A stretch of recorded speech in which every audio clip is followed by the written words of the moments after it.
everybody. Welcome to our webinar. My name is Shane Ohly and I'm the race director of the Montane Dragon's Back race and the Cape Wrath Ultra. I'm coming to you from Finstrat in Spain this evening, so please excuse the slightly poor internet connection. I'm just going to chat for a little bit about the plan for the evening. We'll just let people arrive. Normally people are a minute or two later than advertised. So this evening we're joined by Claire and Adam, who have taken part in our expedition races, and I'll introduce them properly in a moment. I'm going to be helped by my colleague Eleanor, who's back in the Lake District. Eleanor is going to answer any Q&As, the questions as they come in. We'll do our very best to answer as many questions as we can in real time. So if you have a question for us, use the Q&A. And if you just want to chat, maybe you want to just say, hi, I'm coming from Finstrat in Spain, you can just use the chat function. So if you've got a specific question, use the Q&A. And if you just want to say hello to everyone else, please use the chat function. Right. It is 3 minutes past 8. We've got 80 odd people in the webinar, so I think I will get started, and I'm sure there'll be a few more people joining us very shortly. So first of all, I would like to say a big thank you to Claire and Adam, who are joining us this evening. Claire Gordon was the 3rd female at Cape Wrath Ultra last year. She's a Scottish runner, got an amazing amount of mountain running experience to share, and I'm sure her insights will be really useful this evening. And then Adam Marcinowicz, sorry, thanks Mark. He's got a good story to tell. He was 9th at the Dragon's Back last year, having DNF the year before. He lives in Keswick and he runs another event business called Tri-Adventure, organising triathlons. So he's currently got a professional view on what we do as a business as well. I'm looking forward to chatting to you both. So let's get started. I'm going to ask Claire first. And the first question, Claire, is what made you sign up to the Cape Wrath Ultra? Oh, Claire, we can't hear you. Right, you can hear me okay now? Yes. Yeah, perfect. So the problem, so I entered Cape Wrath before the pandemic, and so it was a number of years ago. And so I can't really remember whether I knew about the Cape Wrath Trail first or the Cape Wrath Ultra first, because both kind of seemed to come up, like, enter my consciousness around the same time. And I remember thinking the Cape Wrath Trail looked amazing. It sounded like it went through areas of Scotland I both knew and didn't know, and just like an amazing experience. And then I remember thinking logistically it would be quite tough to do it because of how in the middle of nowhere it is, and what you'd have to carry and how you would do the route. And then I remember seeing the race and thinking, well, that would be a good way for someone to carry all my stuff.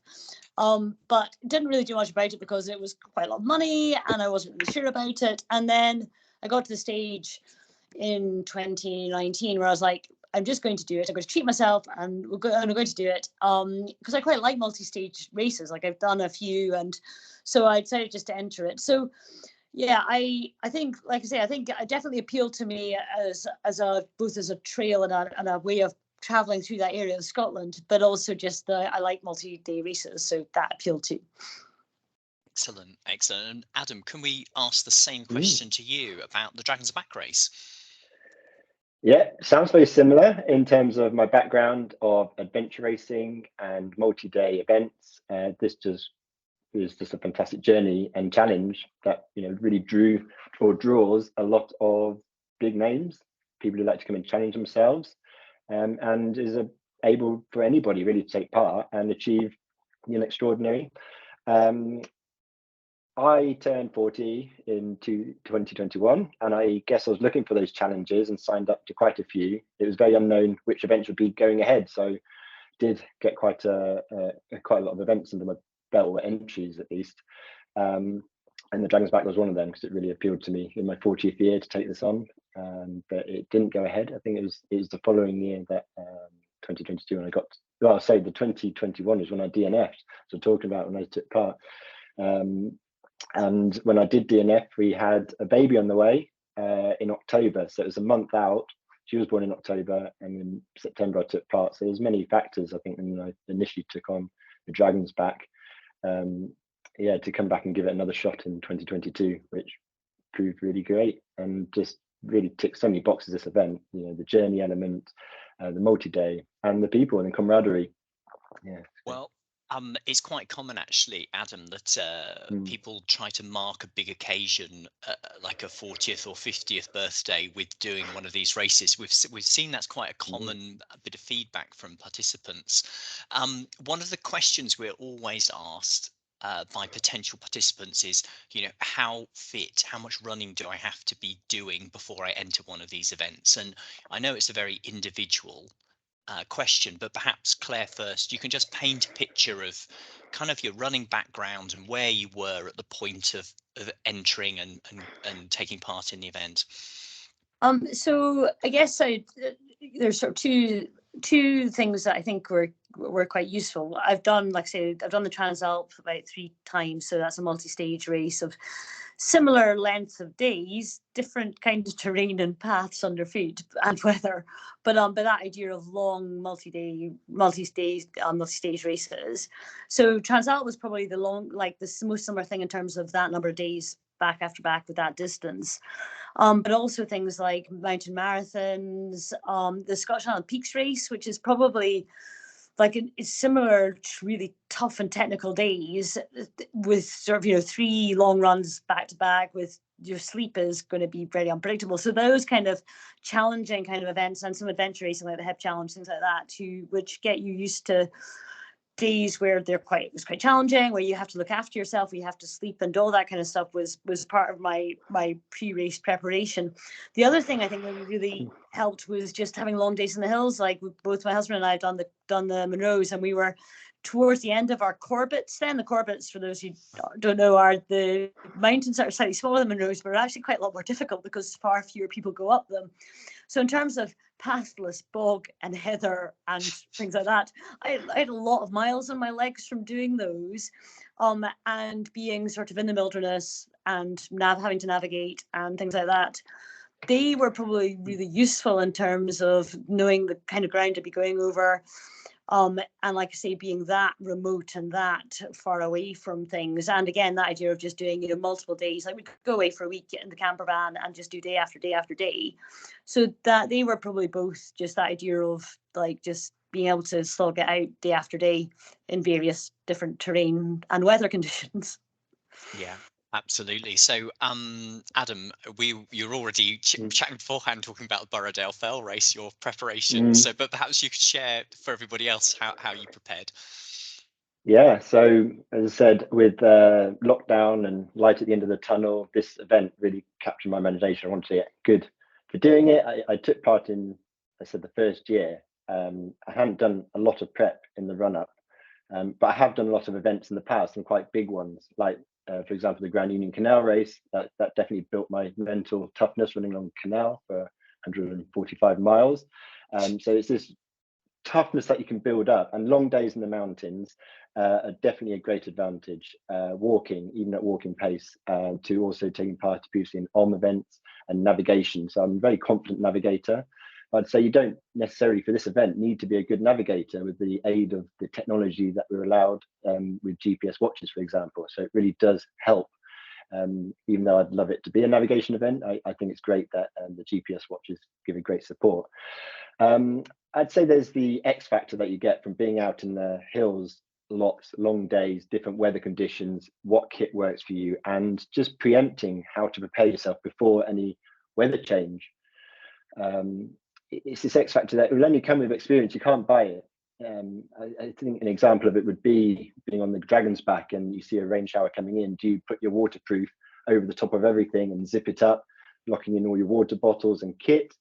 But if you've got it on for 2 hours, if you start drinking that water in 2 hours' time, all that water is really warm and you've used all your calories up heating that water close to your body. So maybe maybe take the race vest off and put the waterproof on underneath, and then put your jacket outside, so you're not using calories, unnecessarily heating your water, for example. And it's these little tweaks that can really help, because I think when it comes to these events, it's the efficiency of maintaining the calories that you consume, and then the efficiency of the kit, because the kit really does help and play a big part in getting to the end of these races and using it to its full potential. So I'm seeing if we can just stick with Adam for this question. So and this is very specific to your experience from DNFing in 2021 to completing in 2022. Yeah. I mean, the obvious thing is, what did you do differently? Yeah, I'd say the biggest difference from going back a second year, there's no such thing as a bad DNF either. I was really happy to DNF. I made the decision to DNF, whereas a lot of people felt they were forced into a DNF because it was a very hot year that first year. I did go off quite hard and fast. That day one, you think, oh, back in it, lockdown, we're back into ultra running, and we haven't really quite tweaked our techniques there. I'd say fully. It was hot. I got dehydrated. I was within the cutoffs for half an hour at that last checkpoint. And I'd say the big aim is to get to that second checkpoint on each day, because then the clock finishes, because then you've only got the 10 o'clock finish at the end of the day. But it's a long slog from checkpoint 2. If you're just in the cutoffs, you've got till 10 o'clock.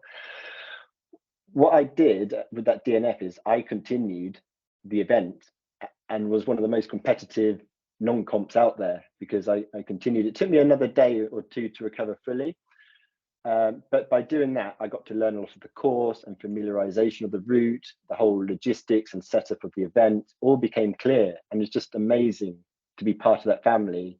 And I'm really pleased I didn't go home early and think, oh, it's not for me, this event, what's gone wrong. We're all in the same boat.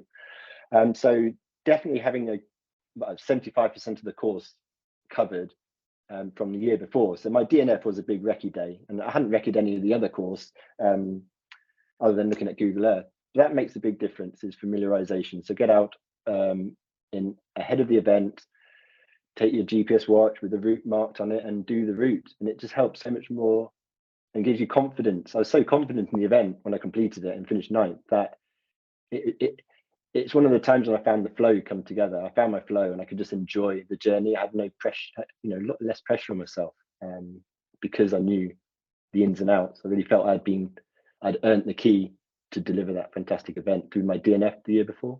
Yeah, well, I've just seen a question pop up about allowing DNFs to continue, and I think I'll just expand a bit on that. For both Cape Wrath and Dragon's Back, we have this shorter course, and we've always done this since the very first edition, but we've never really advertised it as an option.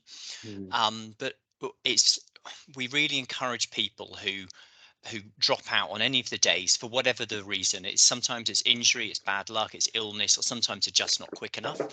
But we really encourage them to stay with the event and enjoy the running holiday and do the half days. We provide the transport. It's all laid on for them. And it's very interesting that some people are so focused on completing the full course that dropping to the reduced course is too much to bear and they leave. And I always think that's such a missed opportunity, because they're walking away from a brilliant running or walking holiday.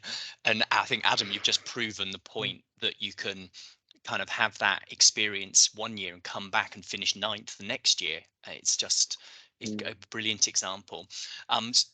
Sorry, I'm waffling on. It's about you guys. Claire, I was going to ask you specifically about Cape Wrath Ultra, because it was very wet in 2022, and perhaps you can share some of your experience which was specific to that. So I was quite lucky that I could pack pretty much the day before, and I know one of my tent mates had to pack 6 weeks in advance because she was coming from Australia, but I'd looked at the weather forecast and I'd upgraded my waterproof. So this is not a race that you come only with little Pertex things that you just have in your bag in case you need a waterproof at kick check. You need waterproofs, I would say, anytime, any event in Scotland, because you're very unlikely to get a week of scorching blue skies. So I'd upgraded my waterproofs looking at the weather forecast and thought, I'm going to need some waterproofs I can run in and will also keep me dry and warm, as opposed to waterproofs that will just, you know, do for an hour or so. Because I think unless you live here or go in the hills here, you probably don't necessarily get a real feeling for just how wet the rain can get you in Scotland, which sounds stupid, but is I think was really borne out by the event in 2022, because it was windy as well as wet, and that really, you know, that gets through most waterproofs. So I was really glad that I upgraded my waterproofs to I am lucky enough to have more than one set of waterproofs, and so I took thicker ones, which I think are in almost every photo. That's me in the pink jacket. They were quite visible too, which was good. So yeah, I think being able to take good waterproofs, I wore them almost all week.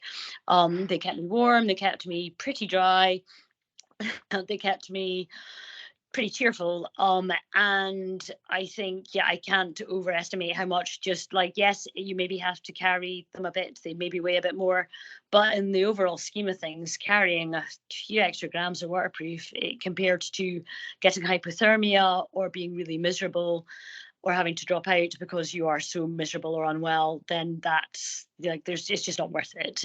So I definitely would say, take good waterproofs for the days, and try and make sure your kit for the tent is dry. So I was really pretty anal about making sure, I mean, the dry bags are really good, but just making sure that you're fastidious about keeping your kit in the tent as dry as possible. So away from the edges, keep it in bags. When you unpack, don't just faff everything everywhere. Just be sensible about where you're putting things, because the last thing you want to do is find the things you're sleeping in at night have got wet. I took a little sneaky like mini hot water bottle with me for night, and I really like that. Was just a little bit of luxury that meant at night, if it was a bit cold and damp, then I could just snuggle up and get to sleep. I also put my hand warmers down my top at times to just give me a good night's sleep. You want to do whatever you can to get a good night's sleep, and if you are feeling a bit like, you know, if your hair's wet and stuff and you're just a bit cold and wet, it's a really good way to be able to warm up at night and get a good night's sleep. Sleep in your woolly hat. So definitely, as well as taking good waterproofs for the run, I would make sure you take good warm clothes for the night camps, because May in Scotland is very unpredictable. It can be amazing. It can be really warm and lovely and midgetastic, or it can feel wintry. Like I've been snowed on, hailed on, sleeted on, and so you need to be able to really cope with both weather conditions. That's just the truth of it. That a lot of the kit I took for the week was to cope with some sunny weather. I took that out towards when I saw the weather forecast, and to go with wintry weather too. Thanks, that's really helpful. And perhaps, Eleanor, you could dig out the day 4 video from Cape Wrath Ultra and share that into the group, because that does sum up just how challenging the weather was on day 4. And for people who don't know me as a race organizer, I rated day 4 as 5 out of 10 on my scale of bad weather. So I have a high threshold for sending people out to just get on with it. Anyhow, so Adam, we are asked a lot about training. So we kind of vaguely touched on it earlier, but perhaps you could just talk about how, like from a training perspective, how you prepared for Dragon's Back. How I prepared? Well, I think I had very different strategies from the first time I attempted it, but I just thought I'd turn up and just get on with it. And I'm not very well prepared, because we were in the lockdown coming out, and we were looking just for those adventures, and it was a bit of a shock to the system. Whereas the second time around, having taken part in that first year, I thought, need to get sorted here. I do parkrun every weekend. I love doing that, and it keeps the motivation for the weekend, just to get up early in the morning. And then living in the Lake District, I signed up to a number of fell events, fell races. I did them lightweight. I didn't take my Dragon's Back kit with me. To be honest, we have some lovely Wednesday evening races, but it's getting out there under the terrain, underfoot. And also took part, where I saw you, Shane, at the Borrowdale Fell Race, which is quite a big day out, 4.5 hour day, up and down. That really dusted the cobwebs off in the run up to the Dragon's Back. That really helped, I'd say, get me psyched and mentally prepared for that start line. I think touching on something that Claire mentioned earlier with the kit as well, I think when you take on this event, you really need to ask yourself, are you looking to compete or complete at the start of this event? Because there's a very small handful of people who will actually compete to race, and where you would take, say, lighter weight equipment. But if you want to complete this, you really want to start out. Don't punish yourself. the warmer kit, the bigger waterproofs, say, I think really does help. And you get to use and practice and train with all this in the run up, and those big days and the fells can really help. But don't do yourself out of completing it by going too lightweight and not having sufficient kit, really, where it's going to make you uncomfortable and suffer unnecessarily to what you're trying to achieve here. Because I mentioned that because signing up to the Dragon's Back on the second time round, it really was just to complete. My mental approach and preparation was all just to complete the Dragon's Back and get that dragon, which you do have here. No, I'm sure you've got get one of these. Which, as you probably remember, on day 6 at the finish line, you were trying to tell me about all the scenarios of different people finishing where. And I said, I just want the dragon. That was all I wanted for. But it did, as the days go on, I found myself steering towards becoming more of a completer because it was coming together and I found my flow. So, and I think it allowed me to do that with having all the prep and the mountain experience and all these other events that I'd done beforehand really strengthens that case. To tackle that. But yeah, I hope that answers your question in terms of my build up. But I'd say recommend parkrun as well, just to motivate yourself each weekend to get out. So I mean, what I take from that is obviously parkrun was core part of the training, but also it's just volume, isn't it? You're doing a lot of kind of mountain and fell races, and I think they are really good preparation. So Claire, same question to you. If you could just talk a bit about your training and your preparation. Yeah, so I think probably similar in terms of like some races dotted throughout the year, like big long hill races, cross country, keeps going during winter, probably similar to Adam's parkrun. I've done a few parkruns in my time, but not really my special subject. But I quite like a cross country race for. Like I come across as a real mud lover, but I guess I get a lot of mud in my life. So yeah, long days in the hills were the other things that, like I say, they probably took up as many weekends that we weren't racing or working. Monroe's, Corbett's. We are lucky to live in Scotland, and a lot of the mountains we still had left to do were in Kintail, the Rough Mountains of Knoydart, up in the wilderness, up near Inverleigh. So as it would happen for actually during lockdown, the years that I wasn't racing when I could have been racing, we covered some of those areas anyway. Not necessarily the actual route. There's some of the paths I had done, but definitely I feel for that's where the Cape Wrath goes. That's like I could see the paths we were going and things like that. So that was quite good too, because I saw someone had asked a question about wrecking the route. So because it's so difficult to get to, I'd not wrecked much of the route itself, but I had definitely seen some of the paths, some of the routes that went through Kintail, some of the bits as it went through the Rough Mountains of Knoydart. Like the camp by Kinlochern is one of my favourite places in Scotland. It's lovely. So that was really nice to come to. Like it was a real high point for me. And again, the bits when you go past the edge of the Fisher Fields, like I've got so many great memories of the Fisher Fields. There's such amazing hills, and we're lucky we got great views of Angelic, which is one of Scotland's greatest mountains. So I've diversified from the actual topic, I'm afraid. But yeah, long days in the hills and appreciating the scenery, that definitely helped. And also just get used to that terrain. I also did quite a lot of biking for training, just in terms of volume of time, like moving your legs without necessarily all weight bearing on hard surfaces. So I did quite a lot of cycling, biking, turbo training in the winter when the weather was rubbish, like too rubbish to do things, or if I just didn't have time. So yeah, definitely trying to keep the volume up, as well as some of the terrain experience. So I know my colleague Eleanor is dealing with questions, but I did see something fly in about nutrition, which leads me very neatly onto our next question, which was about your nutrition, and we'll jump back to Adam. And I know nutrition is absolutely personal to everybody. Everyone's got a different idea of what works for them. But Adam, perhaps you could talk us through what you did in terms of your kind of Dragon's Back nutrition. Yeah, sure. It's quite an interesting one because it did actually change mid-race. You asked it in the prep because I've got the 2 event different contrast with 2021 when I DNF'd to then 2022. I'd actually earlier that year done the long one down the Pennine Way in the winter. Again, achieved the spine event, and in that event I ate a lot of salami and cheese, and you just kind of keep warm and burning getting the calories in. And I started with that because I was just looking to complete the Dragon's Back. I'll just take loads of food, and it'd be like a long mountain day, and I can eat lots of cheese and salami, and some Kendal mint cake. Because I wanted to slow myself down as well and get through that day 1 and 2. Because I think one fact to make is that you can't really run a lot of day 1 and day 2. You just got to get yourself through day 1 and day 2, and then unscathed, and you can enjoy the rest of 3, 4, 5, and 6, where you can run a lot more. But that day 1 and 2, I did go slower, had my cheese and salami, but it wasn't really working out because it was just too heavy for the hot weather, and I just hadn't really thought it through. So you'll see, I think it was on your social media that I was running through on day 3 when we hit a co-op midway. Yeah. I grabbed a load of bread wraps. I know someone had handed me a bread wrap the previous year in the Dragon's Back, with dairy spread in it, and it was delicious. And it doesn't matter if the rain gets to it and it's wet, and it's a nice soggy, and it's quite easy to digest. So dairy, and then Snickers. I bought a load of Snickers at that halfway, and that actually then started to really work for me as I found my flow and was able to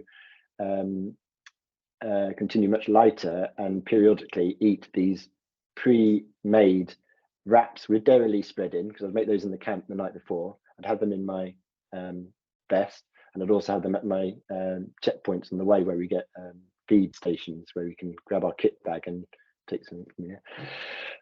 And also rice puddings worked really well, actually. Pots of rice puddings at those feed stations that I packed in our kit bag, because we do get our kit bags midway through each day, so you can put yourself with some of the treats, and I found that was much better midway through an event as opposed to starting in the morning with something like that. I know we're going to touch on it in terms of overnight camp discipline, but I was up first. I was the first one in the queue every single day for breakfast, like banging on, like wanting to get in, because we might look into my strategy in terms of me going out at 6 a.m. every morning. I was bang on the hooter, and by getting in earliest for breakfast and eating a nice, healthy, wholesome breakfast, I was able to digest it as much as possible before getting that early bird run out. And I'd run off from the front, and I'd run fast. I just enjoyed it. I was on my own, and I found my flow. So when it comes to a nutrition point of view, it was very much changed as the event went on, as I found myself trending towards this more of a competing element than just there to complete. To add to that, also, I was mentioned earlier about getting to that checkpoint 2. There's 2 checkpoints each day, and if you break the event down to the checkpoints, you just need to get to that checkpoint 2. And I would then leave checkpoint 2 with a lot of food, more than I would actually eat in that last stage to get to the finish. But my determination was, I'm going to get that dragon at any cost. If I'm clawing my way through with an injury at 10 o'clock at night, it qualifies you. What wouldn't want to have had happen is to go too light and run out of food or nutrition in that last stages, making it more miserable, harder to recover, you're getting back late. So don't go too lightweight. I had plenty of reserves, and look after yourself. Don't go hungry. And it's all about calories and efficiency. And there's nothing wrong with carrying more than you're going to eat for covering any eventuality, really. Because at the end of the day, we all just want to get a dragon. It hasn't got the time marked on this dragon. It's just a dragon. So it doesn't matter how long it takes you. And there's a vast proportion who do get that dragon, and that's what's amazing, being part of that journey. So I hope that answers your question on nutrition. Yeah, absolutely. Claire, if you could maybe talk about your nutrition at Cape Wrath. Yeah, so I have to say, I didn't do very well at nutrition, but I knew myself quite well that wasn't a problem. Like, I'm someone who can run quite a long day without many calories. I get a lot of stick for not letting people stop for sandwiches when we're out in the hills. So I think you've got to know yourself. It wasn't a plan, because my plan was, we're just going around, we'll be taking our time, I'll stop and have a snack. And I had a race vest that was relatively new.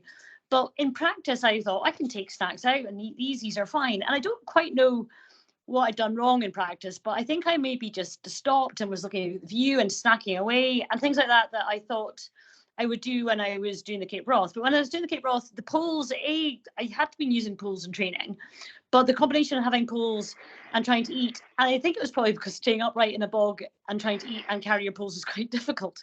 So I found it really difficult to eat and move, and I moved a lot more than I think I thought I would, partly because I got race head on. And in my head beforehand, I was like, no, Claire, you're going to be completely different from how you are in every other race you've done. You won't get race head. You'll be completely chilled and relaxed. And actually, surprisingly enough, I did revert to type and just didn't really want to stop and have a snack. So I just kept moving, partly because actually when you're doing long days and when the weather is pretty grim or it's quite hard going, just keeping moving actually is something that just works for me. Like just one foot on the front of the other, just shuffle along. I just said to myself, just keep shuffling, just keep shuffling. And so actually stopping and eating was something that I didn't do very well. I did manage, like I took trail mix with me and took various different like combinations that I made up myself with M&Ms and stuff like that, which, so I had some with me, but I came back with a lot of uneaten trail mix. Like I didn't eat, I ate less than 50% of the stuff I took with me, but that wasn't planned. It just so happened that I kind of got away with it. But the day, like day 4, I got pretty cold and wet, and despite the good waterproofs, and I think if I'd eaten more that day, and I was lucky that day, and I sailed pretty close to the wind, and I think probably having some calories and stopping to put on more clothes would have made me safer and made me feel more comfortable, because I know that, yeah, like I say, I came off the hill thinking I was lucky then. I should have stopped, but I was really worried about losing the group that I was with. Partly, as Adam says, like I didn't have a navigation watch, and so I was navigating by the map, and it was really clagged in, and it wasn't that easy navigation coming through the back, down onto the main path.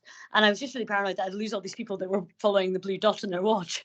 And so I didn't stop to take off my jacket and to eat more food, and take off my jacket and put more clothes on. And I know that probably question may come up a bit later, but yes, I think stopping, like having I could have had a better nutrition strategy, basically. Yeah, so day 4, Cape Wrath. I mean, if everyone who's listening this evening wants to take 5 minutes and watch the video that Ellen has shared, it will just bring all of this to life. But day 4 for Cape Wrath also holds the record for us in terms of the most chips ever eaten by an overnight camp. And even though the Dragon's Back race might have almost twice the number of participants, it's day 4 of Cape Wrath where we ate 220 kilograms of chips in that evening. Day 4 is the easy day. Like I think everyone should be aware that day 4 is the day that is the short one. Everyone's like, this is the my easy internet day. connection. Come on. Nope. We can hear you. Yeah, I think Shane's frozen now. Oh, I think Shane's frozen. Is he frozen? Yeah, well, I can add a think bit he might about have nutrition. Just came to my mind there in terms can you of. hear me? Can hear you now, Shane. Yeah, we can hear you now. Maybe not.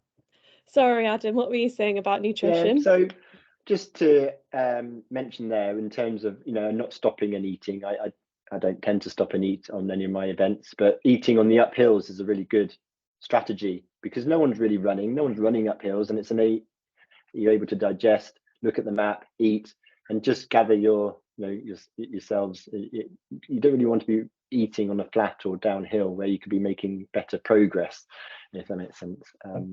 Yeah, just thought I'd add to that. It's a good strategy for this event because there's a lot of ups, I think, and downs in the Dragon's Back. So you're going up a lot, so you can plenty of opportunity to eat. Yeah, that's definitely a good opportunity to eat. So while Shane is sorting out his internet, I'll take over. So I'll ask Claire this first. Did you face any challenges or obstacles in the lead up to the event? Yeah, so like I said, I was meant to be doing the 2020 edition, and I'm a hospital doctor, and so in the run up to the event, I was, even before lockdown was announced, I knew that my life was going to change quite significantly at work, or at least that's kind of the way it was feeling. So already, yeah, by February, March, I was thinking, oh dear, my long runs to the weekend may not be happening.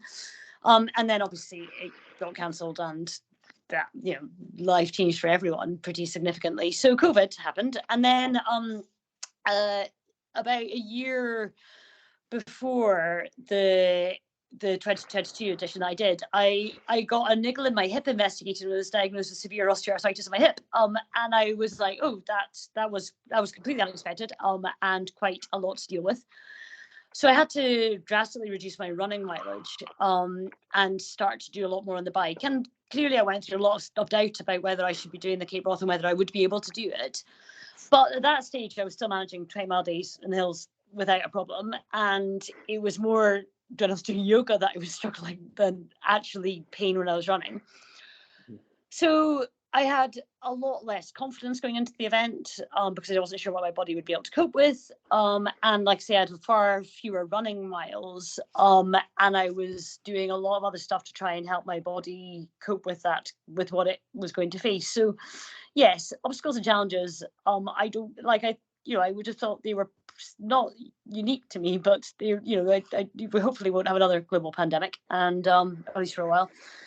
And I took a risk coming into this knowing I had arthritis, but also I tested it out quite a lot, and I kind of knew what I was doing, and I was prepared for if things flared up, then I'd either continue as a non-competitive athlete, or I had my taxi fare back to Fort William. So I think knowing your body on those in that kind of event is really important. But yes, it wasn't a lead up that I would have chosen.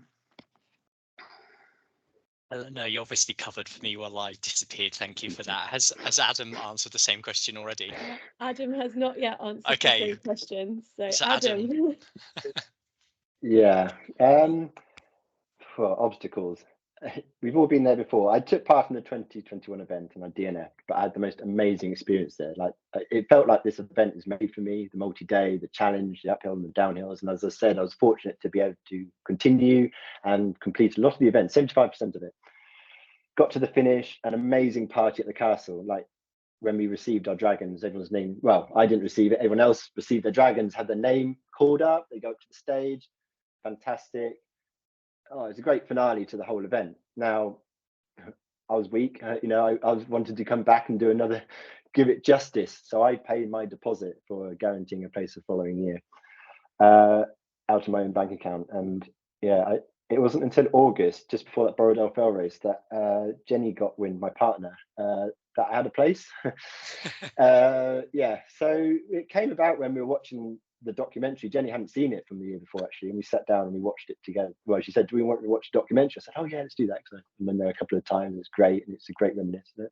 She said, oh, will you ever think about doing it again? And I had to butt my lip and say, why have I told you that? I've actually got a place. Bearing in mind, last year when I DNF'd, it was September, the event, and we had a baby born on the 6th of October, beautiful Scarlett.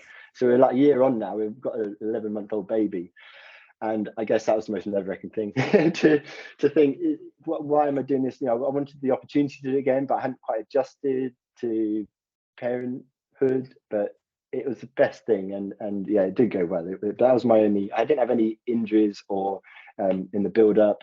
I'm very strong mentally and prepared. I was willing and ready to go with my experiences from the year before, and wanting to get to that castle and have the party. And we'll touch on that a bit later on in terms of the party at the castle, because of the situation with the Queen dying in our Dragon's Back race this year. So we started a race under the Queen and monarch of a Queen and finished under a King, but it affected a bit of the finish line, that party. But it didn't matter, as I said, as I crossed that line, Shane, I got that dragon, and that's what it's all about. And yeah, and it was lovely to see little Scarlett there and Jenny at the finish line. They made the way, so it made it all worthwhile. And I missed them over that week, but it was a nice escape.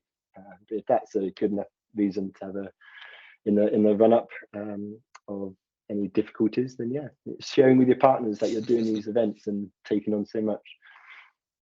Oh, thanks for that. That's really nice. Claire, perhaps we could ask you about a highlight from the Cape Wrath last year.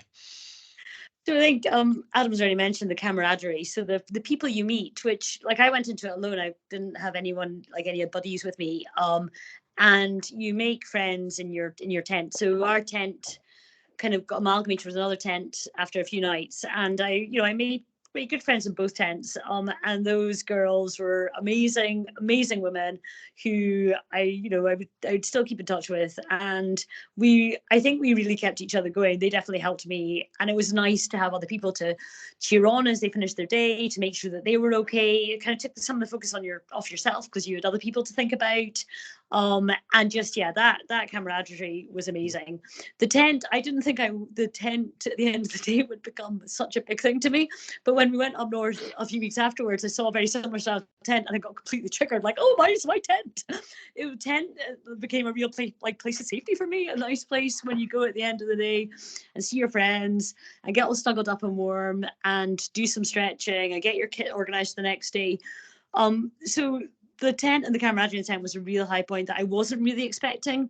Likewise, the volunteers were amazing. Like, I can't say how much they made the event worthwhile, because you would see the same familiar faces in the catering tent and in the tea and coffee tent and throughout the thing and marshalling, and they were great. And getting a hug from Katie at the end of the lighthouse, gosh, it still makes me feel a little bit emotional.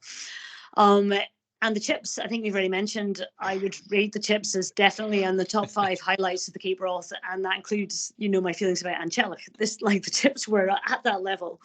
And also the personal messaging, so you have, people are able to send you messages that you get at the end of when you finish the day, and they were lovely. I don't think my husband realized they were public until he'd already mentioned some chafing he had, but yes, it was fine. He found a tick somewhere and just been out there for everyone to see. But yeah, the messages were lovely, because random people at work were messaging me. Some really obscure people were sending me messages that just cheered you up at the end of the day as well. Yeah, I think for people who don't know, for both Cape Wrath and Dragon's Back, we have the Dragon Mail or Wrath Mail, Ultra Mail, and this allows you to go onto the GPS tracking page and then send a personal message to one of the runners. And as Claire just mentioned, they are public, but the runners at the end of the day, they download their data, or they can collect this printout of all of their messages. And some of the runners, they might get 20, 30 messages, and people burst into tears and they're so happy reading these messages. It really is a special moment for people. Adam, what was your highlight from Dragon's Back? Oh, wow. Where do I start? So many amazing memories. Highlights being definitely the camaraderie, like Claire touched on, and the sense of stardom, because a lot of your crew that look after the event are ultra runners themselves. They know how we're feeling, they know the ins and outs, so they can deal with it, and they can really boost you, which is really nice to see. And this was, when I say about stardom, it's not just around the camp, but you're going to those speed stations and you're like a Formula One pit crew. When you want to go through quite quick, there's 8, 9 hands all coming in, helping you pack your bag, do this, fill your water bottle up, and you could be in there in less than 2 minutes. And some of them that I was doing when I was just wanting to continue through, and it's just something that money can't buy, really, that experience of then just everyone wants you to succeed. And that's the other participants as well. Everyone is there. If they can do something to help you progress forward, they will. Yeah, so it's a fantastic team that you gather there, Shane. What else? Other highlights? I wrote something down. There's so many. I think the final day running in emotionally to the end of the journey, definitely highlight towards that castle. You can see it in the distance, and it gets closer and closer as a destination. But the scenery, you can say the scenery, but until you do it, you won't appreciate it. But it is just fantastic, that journey element that these events offer. That it's second nature, that you know that a hilly mountainous race down the spine of Spain, Wales, effectively is going to be beautiful, and you capture all the best parts of it.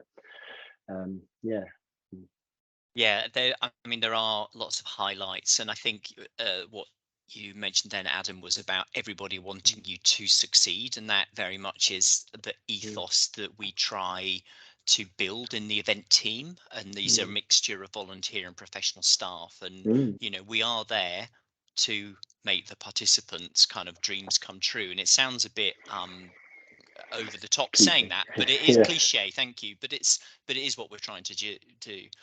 I'm going to jump forward to a question about kit, because I know that's something people are always fascinated about. So Claire, you've already talked about your waterproofs, and actually I did see a question pop up.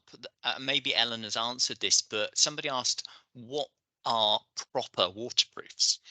And perhaps you could also just expand generally on things that work for you. What would you recommend?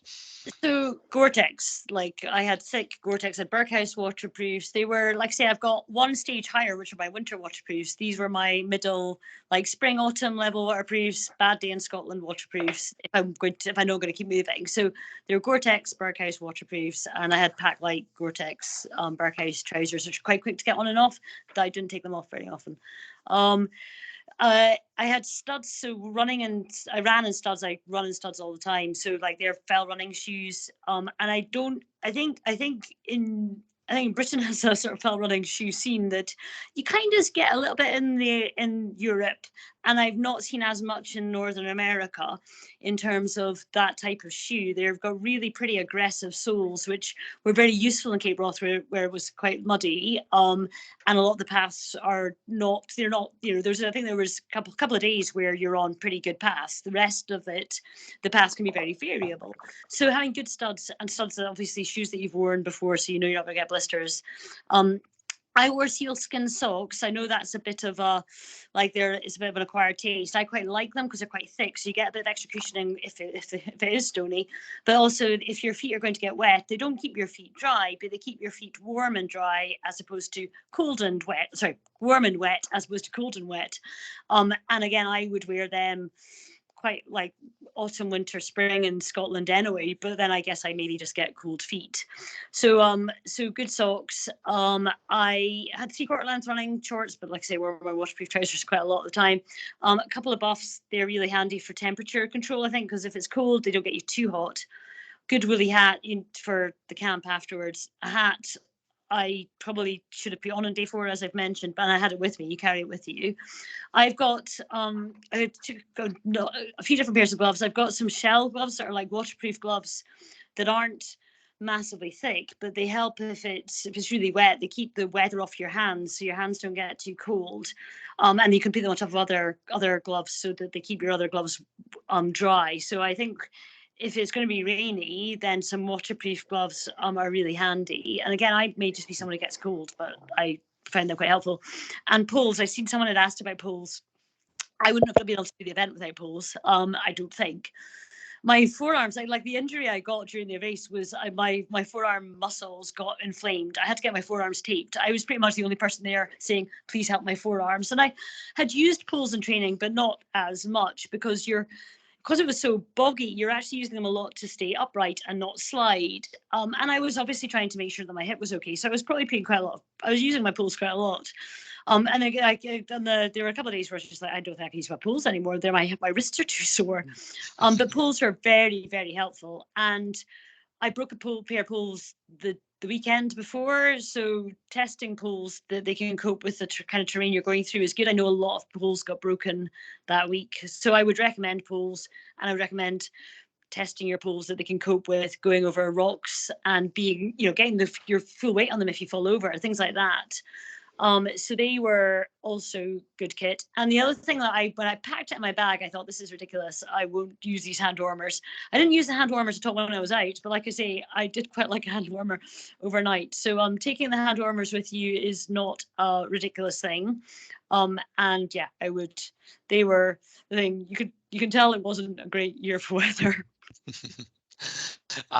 Thank you, Claire. That's really helpful, and I get cold hands as well, so I always go for big gloves. Adam, how about yourself? Any kit recommendations for Dragons It's interesting Back? hearing Claire talk about poles there, because after my experience in the first year, naturally I'd start up early and faster runners would come through. I noticed a lot of faster runners wouldn't be using their poles, and it's a bit warmer conditions as well, just having shorts on and hands on knees. I thought I'd give that a go. So on day 1 and 2, I did run with my poles in storage around the back, but it was actually giving me a bit of a tummy ache because of this waistband that I used. I hadn't really practiced or trained with. I had it around my waist so I could easily access. Didn't get the poles out once. Sort of lifted up and clipped it through my vest that I had.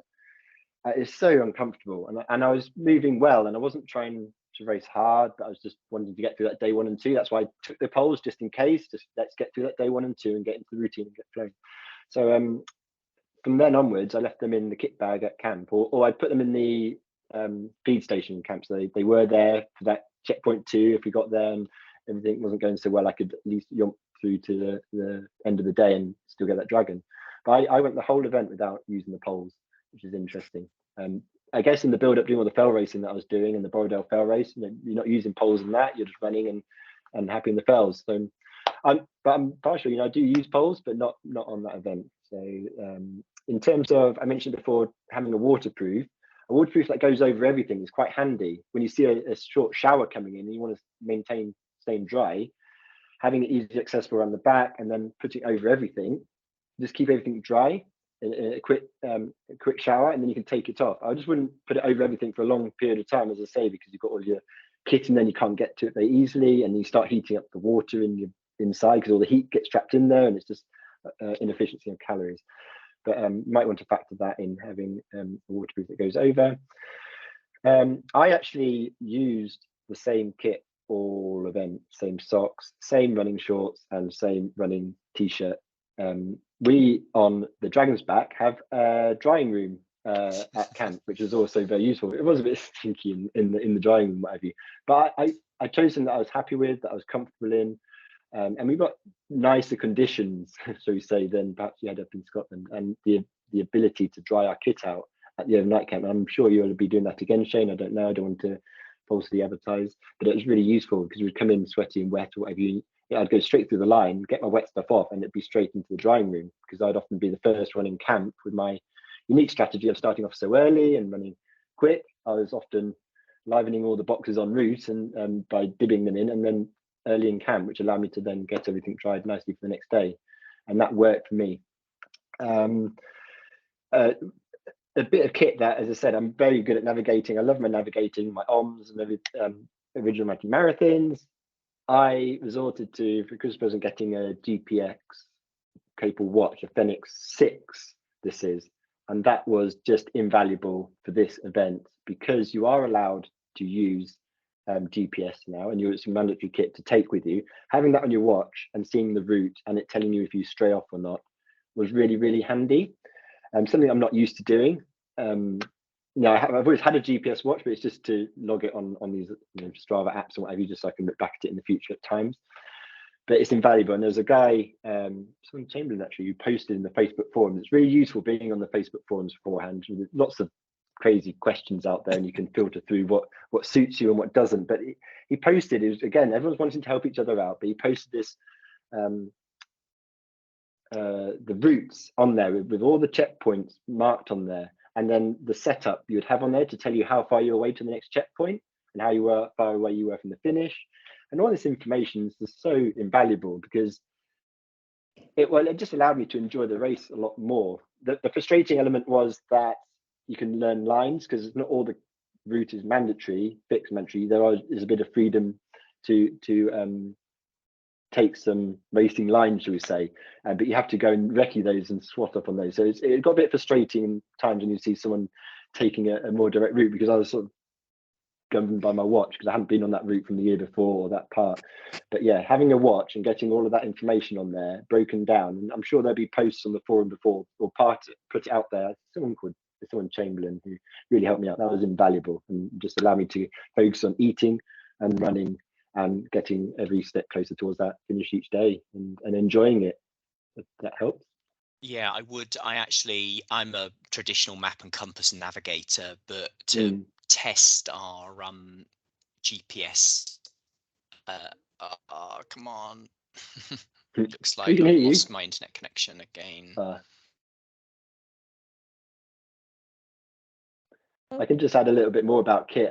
There's mandatory kit for having a Pertex jacket, like a waterproof, like a down jacket, but a water fill. I'd pack all of my race kit into Ziploc bags tightly, all the air out, and that would stay in there for the whole duration of the event, and only use really in a worst case scenario, having to unpack it, because you don't want it to get wet and bulky.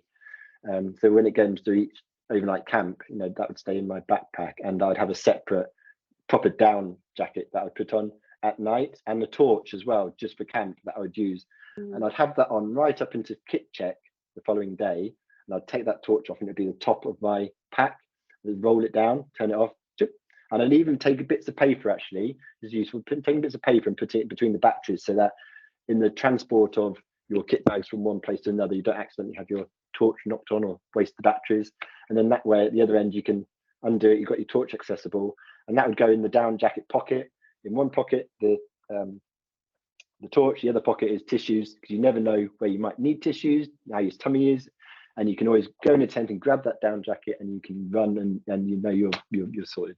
So that's a bit of advice. Have a head torch just for camp, and the jackets and warm stuff, and try not to use, unless you really find it necessary, some of that more emergency kit like the extra warm layers if you don't need to.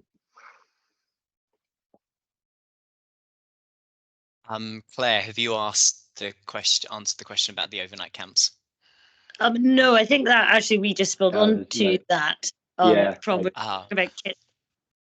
Oh, sorry, because I disappeared again with my nice internet connection here, so my apologies to everybody. Thanks. So the next question was top tips for the overnight camps, and maybe we could go to Claire first with that question.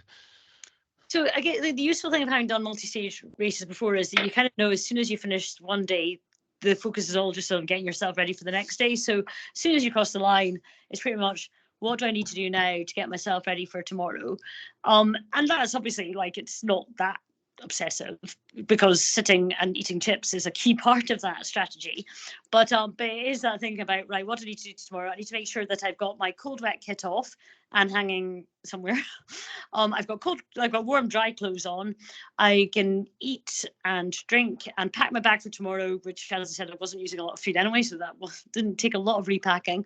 But make sure I've got everything I need for tomorrow, got tomorrow's maps in, had a look at tomorrow's maps.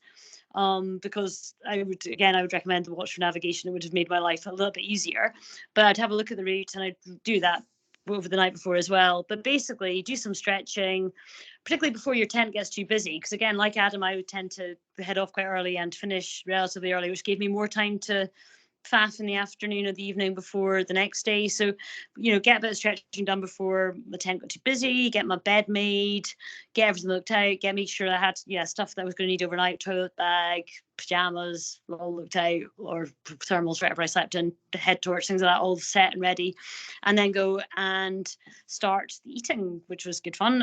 So socialize with people, chat, eat some chips, and then usually go back and see how the rest of my tent are getting on, and and have a chat about even everyone's days, do a bit of patching up with other people, and just generally enjoying some of that social aspect. So mainly it's preparing yourself for the next day, but not at the cost of not being a good tent mate. Excellent. So Adam, perhaps we could ask you the same question as well, please, about overnight camps. Yeah, so just years of experience, I just know how important it is to be on top of the admin. It makes and breaks this event for the enjoyment factor, for you to get the most out of it.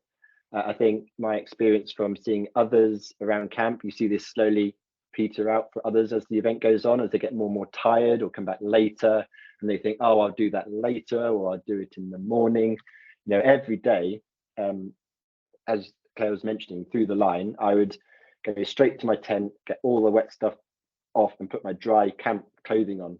Bear in mind, this was about 2 PM most of the times, around that lunchtime. So, because I would start at 6 AM and be one of the first into camp, so that's quite handy. Straight into the drying, so I knew that could have the maximum amount of time to dry. I'd then go into my kit bag, and I'd have a bag full of powder of chocolate milk and white powder, and I'd go to the brew tent. You've got a tent with teas and coffees and all kinds of things there, so I'd ask for as much milk as I was allowed quota wise, because actually kind of too much, but I'd make sure that I'd get a big water bottle full of milk, powdered milk down me, and that was great to settle the stomach and tummy, and take my stuff and hang it up in the drying room. There's like washing lines in there, and then go and eat. Now, you can make it sound so easy, just go to the tent and eat, but on a number of occasions, particularly in those early days, it can be quite difficult and a challenge to eat and get that food down you after a day out in the fells, and it's a big struggle, and probably put a lot of people off, or thinking, what's going on, what's happening, we're all going through the same. Believe me, it can be difficult. But just get the food down, you get the chips in, you relax. And there were some bean bags there, and I'd always grab a bean bag, and because I was so early, I was able to stack another 2 bean bags up or so, and put my feet up, because there was more supply than demand at that point. And I'd really tights, compression tights on, put my feet up, elevate, and relax, and chat and talk to the others. And I think one thing to say is, don't be intimidated by anyone there. You think these are all super racers, they've all got the kit on, or they're not. They're all just ordinary people, and just talk and get as much experience or chat to other people. Yeah, it's the nicest environment there. Everyone wants everyone to do well, and everyone will have their journeys for the day. You'd have experienced the same route, so you've got stories to compare and contrast. What line did you take, or did you see those people going that way? And I was like, yeah, or, you know, it's nice. I didn't spend much time in my tent. My tent was only really for sleeping. I think I would go and sleep quite late as well, because I'd use most of the day to relax and put my feet up and hang around in the social areas. That yeah, I'd already got my kit out ready, sleeping bag, everything ready. I'd packed my bag for the next day, roll my wraps up with dairy slice, and make sure that would be for what goes into my race vest, but also what would go into my food bag for later on, and that I'd pick halfway up to that next day. Yeah, camp's brilliant. It just makes the event, really. It's the sense of stardom. Everyone's a celebrity, it feels. You know, you're really well looked after. It's great camaraderie. Yeah. Yeah, it's a shame when it all ends, really. It's at the end of it, when you stop having that and you're going back to your reality of your real lives. Maybe I should there's a add loss. There's a sense of a loss. Well, maybe a day 7 to Dragon's Back, would that help? Well, why not? Hey? No, I am joking. For the record, I am joking. Yeah. Claire, maybe I can ask you. So the advice you would give to someone who was considering entering Cape Wrath this year. I mean, it's actually quite late in the day, so it's quite a good question, actually. So I definitely would recommend it. It's a great race to do. So yeah, I would definitely have no regrets about entering it at all. Prepare as much as possible. Now that's difficult if you don't live somewhere particularly hilly or boggy or with bad weather. But if you can get yourself to muddy areas with bad weather, then that's not a bad thing to train on. And train on rough terrain. Don't just stick to big paths. Try little tiny paths that are hard to find sometimes. So prepare as much as possible for those conditions. I think of the vast number of people who struggled with the Cape Wrath, it was because the conditions underfoot and coming from the sky were so unlike what they were expecting. And like I say, some of that was around footwear and waterproof choice, which, you know, in theory, you could have known a bit about. For me, like I said, I'd already known about the route, and I had the books on the route, and I read the route descriptions really carefully. And one of the yes, I would have liked to have had a fancy watch, and I subsequently treated myself.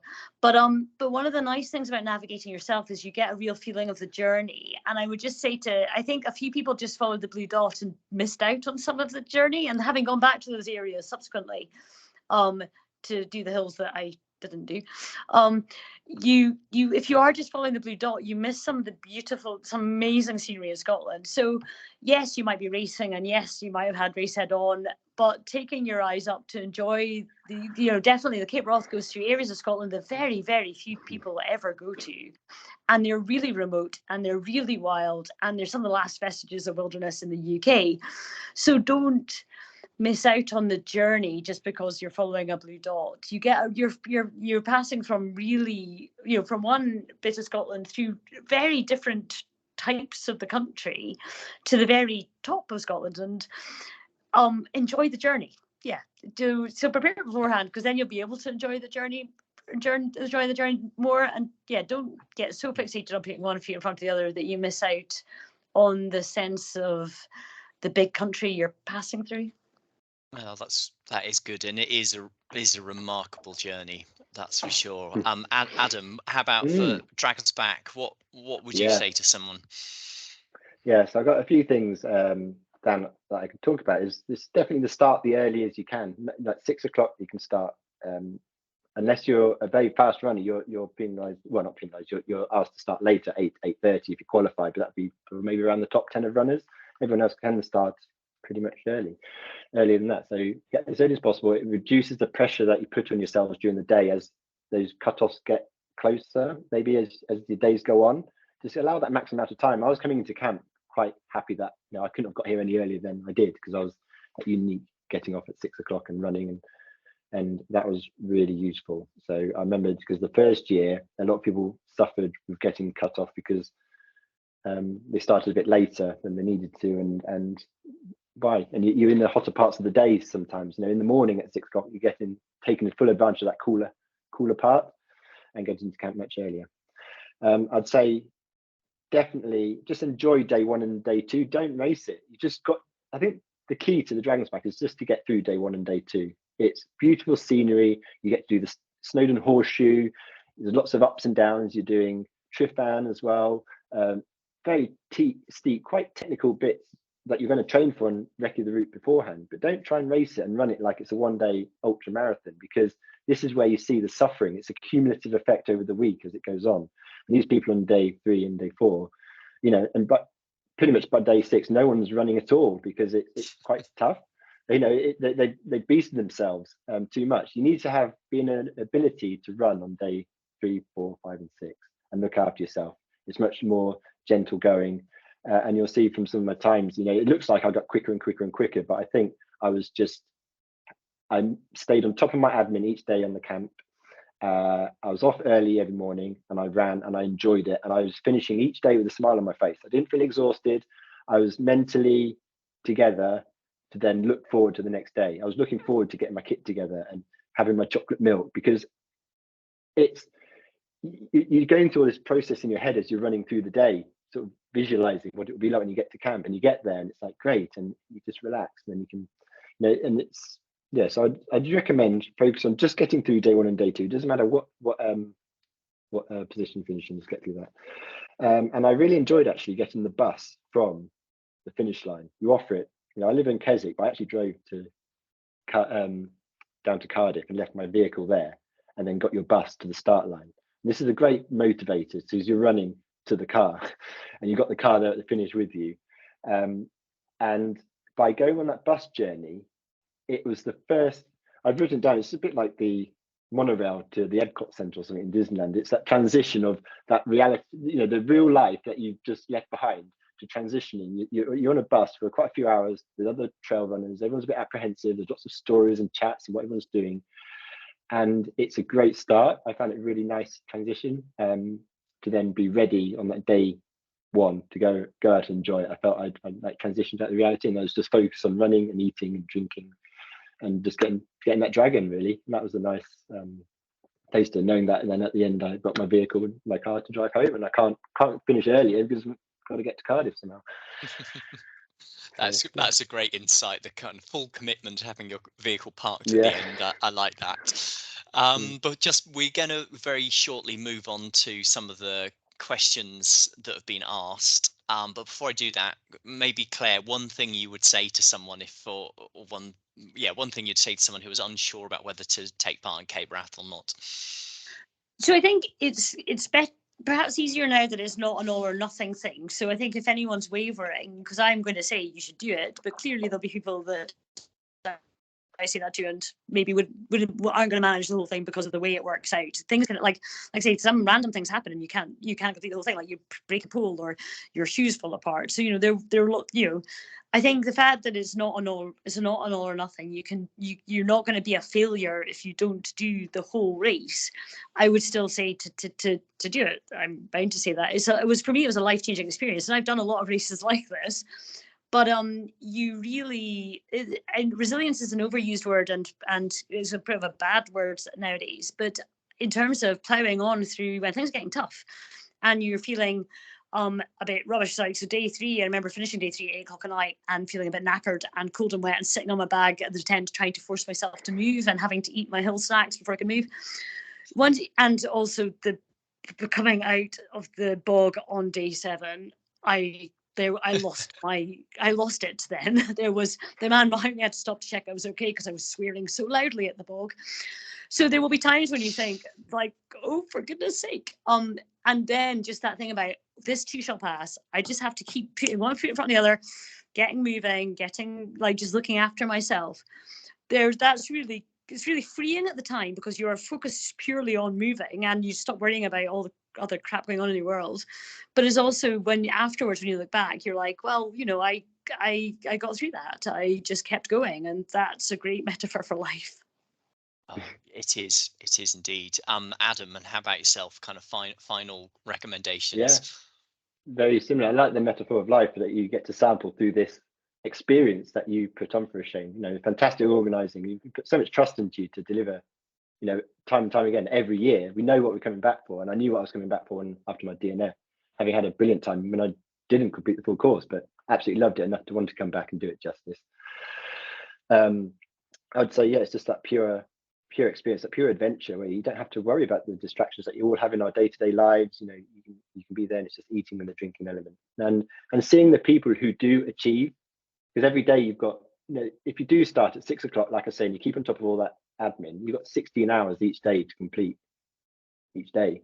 And you know, some people are out there for that, you know, quite a long time, some few days, some more than a few days, and time on the feet, but they get there, and there's the tenacity and there's the effort that it's just fantastic to see around camp, you know, of encouragement and support, that I would say definitely give it a go. You know, I didn't complete it the first time. I fully intended and thought I'd be able to, and it didn't work out for me. But you can take so much from that experience. Now, on my day, I think it was my day 4 when I did DNF, I got a little bump in one of the vehicles. So you say you get taken to the first checkpoint, and you can't start until the first runner comes through there. But those first runners, then I was able to start with them, and I found myself being able to keep up with some of the faster runners, which was a great lift of thinking, wow, you know, I can do this. Because obviously they're a lot more tired they've done more of the journey, but it was lifting, and you had a conversation with these guys afterwards about how amazing that day was. And that's what I think gripped it for me to want to come back. And a guy called Chris Taylor, who I think finished 6th overall that 2021, I stuck with him on that day 4, and we ran together, and he did a phenomenal day that day, and I was with him, and part of that was very satisfying to go back and reproduce that day. But for myself, on that same day, deliver similar times and be part of it, and see the cruise and high five at the end, and just say, I'm still in it, you know, I'm still in there. There's so many highs that you can take, and the photography as well. That's what, when you said about the highs, you know, there's that photo you used of one of the first, I think the first up Connect on that day too. Picture paints 1,000 words, really. You've got some fantastic photographers around capturing you at your best in your most pure adventure, that you're just going to want to hold on to these photos forever. And just, yeah, it's a life-changing, in a way, experience to have got there. I'm very satisfied to get this dragon, and I'd love to give it another go. Although, you know, I touched on the difficulties I had before the event, that other one. I'm actually getting married in August, and I definitely do not have, and Shane, you can tell, Jenny, I have not got a place this year, because that would be one of the shortest marriages, I think, if I was to then go off in September and take part again. But I would be back. I'd love to give it another shot, a more competitively lighter way, to say, as an approach to maybe be more competitive and be a completer as opposed to the completer that I set out last time. But yeah, just get involved with it, and you'd love it. So many memories. Well, thanks, Adam. I'm going to bring in Eleanor. And I think Eleanor is going to try and tidy up as many of the questions that we've had, and she will address them to whoever they're addressed to, or whoever she thinks can answer them best. So over to you, Eleanor. Yeah, so we've actually had loads of questions this evening, which is great. So I'll try and get them through them as quickly as I possibly can. Claire, did you manage to recce the whole course or part of it? And if not, how did you kind of replicate the terrain without recceing all of it? So just I recceed bits of it. Like, so I knew the Glenfinnan area, that's kind of the day 1 and start day 2. I knew the area near Kinlochern and the area Kintail, that's days 2 and 3. And then I knew some of the area near Ben Morrisint and Inshadamth, and I knew the area through the Fisherfield. So yeah, I mean, there's a lot of hills that are quite similar to that terrain in Scotland, in terms of boggy, heathery, and not many paths. So yeah, and you know, some steep climbing, some sort of more technical descents. I think, yeah, I just like I did a bit of wrecking in the area, but it wasn't planned wrecking. It was just because I was up in that area for fun, and other similar hills. Oh yeah, I've heard a lot of people have said wrecking is super valuable. So if you can get out to it, definitely worth doing. Adam, how did you manage your calories throughout the day? Because there's not always loads of opportunity to replenish. No, that's right. There isn't. As I said, I wouldn't have carried more than I would need to. I think to add, in my race vest, I'd have Ziploc bags, one in each side, because I'd have like a sweet side, and that would have all my Kendal mint cake and sweet bits and pieces, maybe some Haribo. I didn't have that much Haribo. This Kendal mint cake was my only sweet stuff that I had, which was I'd take that before going on an uphill. And then and the Snickers I mentioned there would be in there, and then on the other side more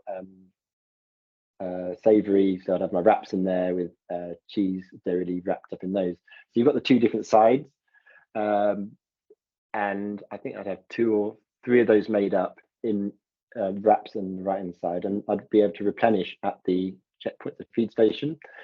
And as I've touched on before, it's all about visualization. I think as an experienced adventurer or runner like this, as I would come towards a feed station, I'd be visualizing what it is that I would like to get, or is there any kit, or because there's going to be a big rush of everything happening all at once. You don't want to be leaving there thinking, oh, I wish I'd done this or that. So I'd be visualizing on the approach what is it I need to do. Because I know in there I'd have a pot of rice pudding, and I'd eat that pot of rice pudding on the way out. I wouldn't sit there. I wouldn't sit down in the rest areas necessarily, or very briefly. It's just an opportunity to take the vest off.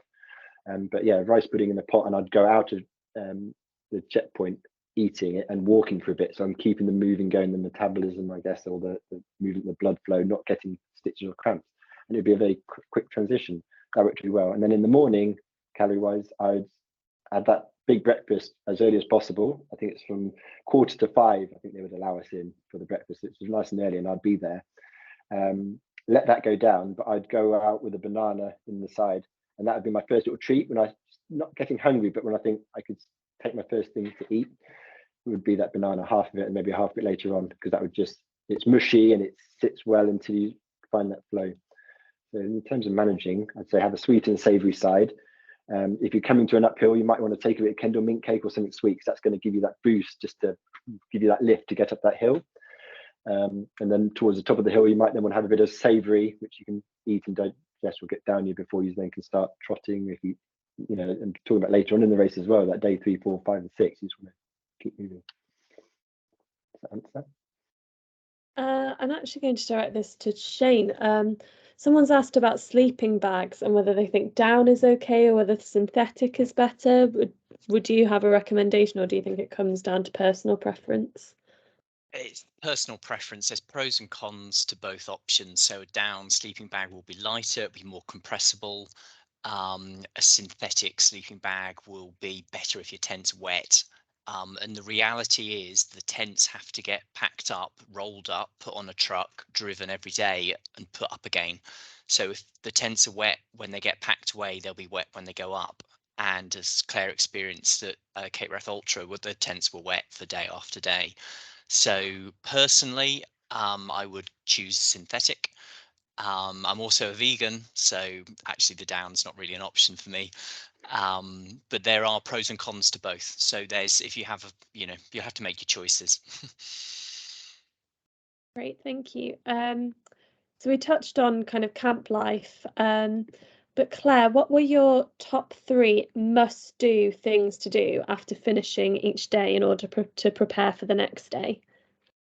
Eat, partly because I've not eaten a lot during the course of the day, and I'm quite lucky to be able to eat after whatever I've done. Eat, get warm, dry kit on, and I'm going to say make my bed on top of like stretching. Pack your bag is also in the kind of just get your stuff together. So get your bed out, pack your bag for the next day. And yeah, I would prioritize that above anything else. Well, same question to you, Adam. Yeah, well, I can add that chocolate milk was absolutely delicious. When I look forward to coming into that finish line, that would be one of the second thing to do, because I'd be straight into the tent to get rid of all the wet stuff off and get dry stuff on. The number of people I see around the camp just coming in after a long day in the field and then sitting and eating chips and wet, don't do it. It's get yourself dry kit on, because you're just going to be using calories. Get comfortable. So chocolate milk, delicious. Get your wet kit off, And then you haven't touched on it or mentioned it yet, is that there are streams and rivers at a lot of these places, and people go for a wash. You can strip down a few unders and go for a swim or a paddle, which is quite nice and refreshing in the evening, particularly the sun's out. So bear that in mind. Nice little luxury around camp, particularly if you start finishing in the afternoon when the sun's out. Yeah, and just get everything ready as a whole. I would say get everything ready for the morning early while it's light and done while you're still sort of active, because then you can forget about it and relax and enjoy your time in camp and chat. Yep, definitely. Claire, how did you match kind of race specific training with your daily life, kind of work and obviously holidays and stuff? I think you mentioned you're a doctor, right? That must be difficult to fit training in. So I do quite a lot of active commuting. So like we live in the countryside, so it's a 16-mile cycle to the hospital, 16-mile I'll cycle back. So a day cycling in and out work in a day is good, and doing that now every sort of weather is also character building. And before I got diagnosed with arthritis, I'd quite often do like run to the train station, run on the other side. So I'd be doing, quite a lot of just active commuting, and then like say longer stuff at the weekend. We had quite, we had a few holidays based around, multiple days in the hills. So I think someone else had said something about what would you recommend for a week's holiday beforehand or in the run to it. So May 2021, when there wasn't a race, we decided, because we had quite a lot of Corbetts to do in that area, and my friend had some Monroes, we went up and spent the first half of the week in the Rough Bounds of Knoydart doing some pretty horrible weather hills, but amazing part of the countryside. And then we finished up in the Fisher Fields doing the Fisher Field 6 and some of the hills up there. So we kind of did that for some of our weeks off, and that was a great way to just get to know the area and get some good training in. Brilliant. So Adam, were you still running in the later stages of days 4, 5 and 6, or is it more realistic to expect to be hiking by then?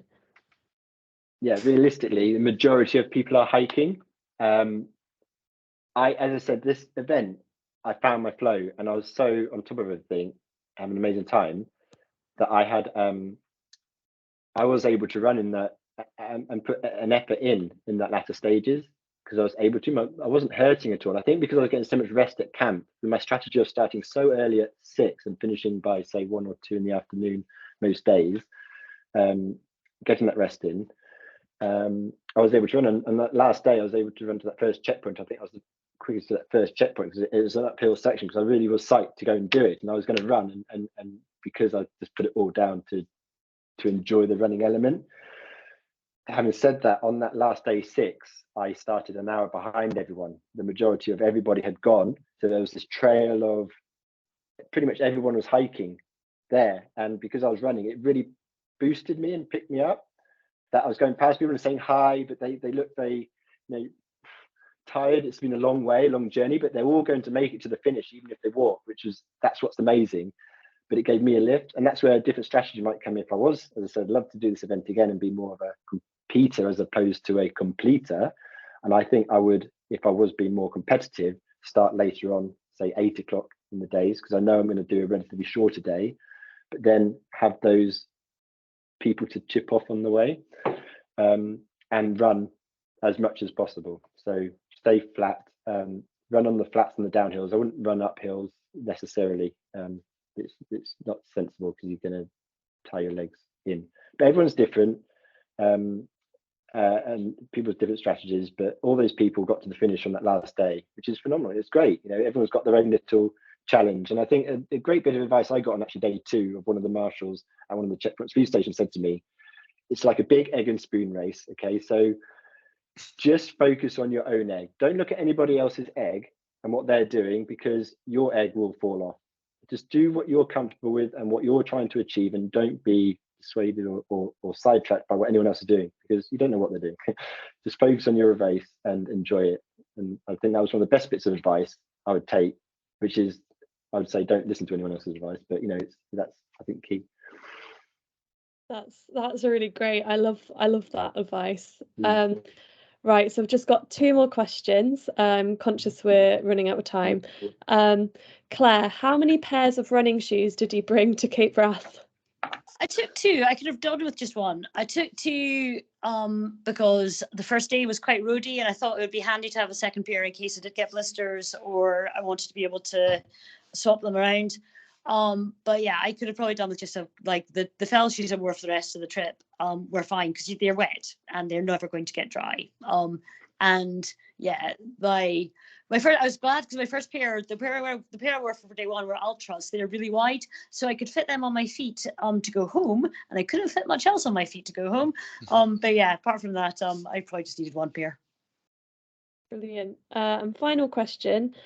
Adam, were you able to get to sleep early at night without being disturbed by the other runners coming back in? Yes, I was fine in the tent that I had. There is a bit of reshuffling that does go on. So I didn't, I said hi, small chat in the tents, but when I was in the tent, I was very much head down and sleeping. I wouldn't use it as a social place so much personally, because I'd socialize in the main communal areas. But when I get there, yeah, I knew this is the time to go. And often a lot of the other people were asleep by this stage. It was dark. I'd got my sleep in earlier in the day. I'd snooze during the day and put my feet up and be in the tent snoozing before everyone else had even come back. Really. And that was an advantage I enjoyed, which I'd have to sacrifice if I came back and be more competitive and maybe start later. So I said, everyone in Egg and Spoon race, everyone's eggs different in what they're doing. I got plenty of rest during the day and then slept really well in the evening to then be up at 4 o'clock every day. I think it was 4:30, finalize the admin to be at that breakfast tent ready to go try stuff. So I was on the admin every day, and that's what I think helped me succeed comfortably in this event this year. Brilliant. Thank you both so much for answering all those questions. I'll hand back to Shane to wrap up. Yeah, thanks, Eleanor. That's great. Something on the being comfortable in the tents overnight, we'd always recommend is bring a decent pillow if you can, even if it's a travel pillow, and earplugs so that you can kind of lock out the noise, because the reality is you're sharing a tent with other people and everyone's on a different time frame to you. We are going to wrap up there. I would like to say a very sincere thanks to Claire and Adam for their time this evening. I think it's really invaluable sharing these kind of stories from the front line, as it were, with the community. So yeah, I'm very grateful. Thank you. And for Eleanor, my colleague, for giving up some of her evening. That's really appreciated. And to everyone else, hopefully we'll see you at an event. We do have some Cape Wrath Ultra entries available still for this year. And also Dragon's Back, that is open for entries at the moment. If you have any questions, send them on email to us, or you can do live chat during kind of office hours, talk to one of our colleagues. We'd be delighted to help you out. Thank you, everybody, and hopefully I will see you in Fort William or Conway at some point in the future. Okay, good night. We'll end the session there.